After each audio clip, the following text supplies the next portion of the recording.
उपवास म्हटलं की समोर येतं साबुदाण्याची खिचडी किंवा तळलेले साबुदाणा वडे. पण बऱ्याचदा काय होतं, तळलेले पदार्थ खायला देखील नकोसे वाटतात. तर अशा वेळी आपण त्याला पर्याय म्हणून साबुदाणा वडेच बनवणार आहोत.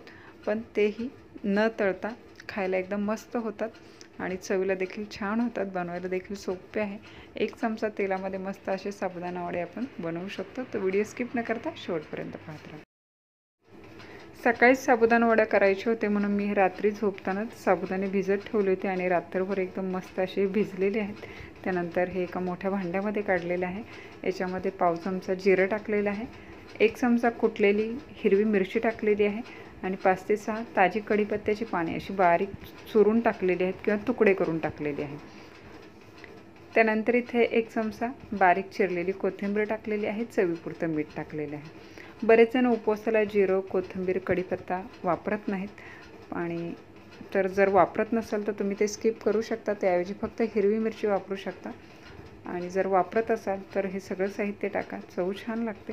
आता हे सगळं मिक्स करून घेतलेलं आहे म्हणजे सगळीकडे मिरची वगैरे व्यवस्थित साबुदाण्यांना लागली जाते. त्यानंतर 2 उकडलेले बटाटे असे किसून घातलेले आहे आणि याच्यामध्ये अर्धा लिंबाचा रस असा पिळून टाकलेला आहे. लिंबामुळे वड्यांना चव जी आहे ना ती खूप छान येते. त्याचबरोबर टाकत आहोत 4 चमचे भाजलेले शेंगदाण्यांचा कूट. शेंगदाणे भाजून घेतलेले आहेत, थंड केलेले आहे आणि जाडसर असे वाटून घेतलेले आहे. जाडसर असे वापरल्यामुळे काय होतं, हे वडे जेव्हा तयार होतात तेव्हा हे थोडेसे असे जाडसर असलेले शेंगदाणे खायला छान लागतात. तर आता हे सगळं साहित्य आपण मिक्स करून घेऊया. उपवासाला नेहमीच आपण साबुदाणा खिचडी, तळलेली साबुदाणा वडे करतो, पण आज हे बनवलेले वडे देखील खायला खूप छान होतात, एकदम मस्त होतात आणि तेलकटपणा त्याच्यामध्ये नसतो, त्याच्यामुळे अजूनच चवीने खाल्ले जातील. तर आता हे सगळं असं मिक्स करून घेतल्याच्या नंतर आता आपण हाताने हे असं मळून घेऊया. त्याच्यामुळे बटाटा जो आहे ना असा एकजीव होईल चांगला आणि चांगलं व्यवस्थित असं मळून झाल्याच्या नंतर आपल्याला आता याचे छोटे छोटे असे गोळे बनवून घ्यायचे आहेत. साधारणतः मीडियम साईजचं जे लिंबू असतं ते आकाराचे असे गोळे बनवायचे आहेत आणि हलकेसे असे हे चपटे करायचे आहेत. खूप देखील करायचे नाहीत, या पद्धतीचे हलकासा चपटा भाग द्यायचा आहे. साबुदाणा वडा तळताना काय होतं, बऱ्याचदा ते तळताना फुटले जातात किंवा आणि अंगावर तेल उडतं. तर आज जे आपण वडे बनवत आहोत बिन तेलाचे किंवा कमीत कमी तेल वापरून, तर याच्यामध्ये असं कुठल्याही भीती वाटत नाही. अगदी सहजपणे आपण कोणीही हे करू शकतात.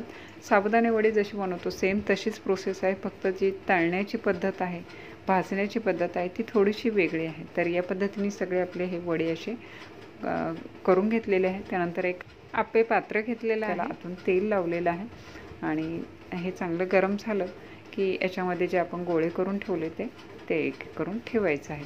आता बाहेरच्या साईडने मी आधी सुरुवात करते. मधला भाग जो आहे ना तो लवकर तापतो, त्याच्यामुळे बाहेरून आधी हे ठेवायला सुरुवात करत आहे. हे तापल्याच्या नंतर गॅसची फ्लेम मी मीडियम टू लो ठेवलेली आहे, त्यामुळे वडे जे आहेत ना ते जळणार नाहीत. तर सगळ्या वडे जे आहेत ते असे ठेवून झालेले आहेत आणि वरून थोडंसं एक एक थेंब आपण तेल सोडणार आहोत, म्हणजे जेणेकरून खालून ते लागणार नाही. त्यानंतर झाकण ठेवायचं आहे आणि गॅसची फ्लेम आता इथं लो फ्लेमवर ठेवलेले आहे. 3 ते 4 मिनिटांनी आपण पाहूया. थोडंसं इथं वरती चांगली अशी वाफ आलेली दिसत आहे. त्यानंतर हे पलटी करायला सुरुवात करूया. आधी मधल्या वड्यांपासून सुरुवात करूया. तर मस्त असा गोल्डन कलर आलेला दिसत आहे. सगळे पलटी करून घेतलेले आहे. तर दुसऱ्या साईडने देखील आता आपण हे शिजवून घेऊया. पुन्हा 3 ते 4 मिनिटं आपण हे ठेवलेलं आहे आणि पुन्हा सगळे हे वडे आपण पलटी करून घेणार आहोत. दुसऱ्या साईडने देखील एकदम मस्त असा कलर आलेला आहे. तर इथे फक्त भाजताना काळजी घ्यायची आहे, जळणार नाही याची. तेल एकदम कमी वापरून देखील पाहू शकता, एकदम सगळे वडे जे आहेत ना छान झालेले आहेत आणि हे पलटी करताना देखील अजिबात चिकटलेले नाही आहेत. तर दोन्ही बाजूने हे आलटून भाजून घेतलेले आहे आणि ते पाहू शकता एकदम मस्त असे मऊ लुसलुशीत असे झालेले दिसत आहेत.